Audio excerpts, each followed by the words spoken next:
ഷർട്ടും കൂളിംഗ് ഗ്ലാസും കണ്ടപ്പോഴേ മനസ്സിലായിട്ടുണ്ടാവും എന്തോ ഒരു പരിപാടിക്ക് പോവാണെന്നല്ലേ. നമ്മുടെ ഭരത്തുമോൻ ഇന്ന് ആദ്യമായിട്ട് അംഗനവാടിയിലേക്ക് പോകാൻ കേട്ടോ. അപ്പോൾ അംഗനവാടിയിൽ നിന്ന് ഓണം സെലിബ്രേഷൻ ആയിരുന്നു, അതുകൊണ്ട് ടീച്ചർ ഒന്ന് വരാൻ പറഞ്ഞിട്ടുണ്ടായിരുന്നു കേട്ടോ.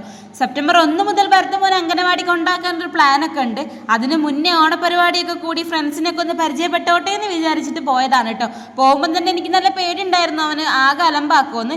ചെന്നപ്പം ചെറിയ ബുദ്ധിമുട്ടൊക്കെ ഉണ്ടായിരുന്നു. ഫോട്ടോ എടുക്കാനൊക്കെ നിൽക്കാൻ പറഞ്ഞപ്പോൾ അമ്മയും കൂടെ നിൽക്കാൻ പറഞ്ഞു കേട്ടോ. അങ്ങനെ അത് അടിപൊളിയായിരുന്നു. അംഗനവാടിയിൽ പൂക്കളൊക്കെ ഇട്ടതിന് ശേഷം സുന്ദരിക്ക് പൊട്ടുകുട്ടുന്ന ഒരു ചടങ്ങുണ്ടായിരുന്നു, അത് അമ്മമാർക്കുള്ളതായിരുന്നു കേട്ടോ. അപ്പം ഞാനും പോയി കുത്തിയിട്ടുണ്ടായിരുന്നേ.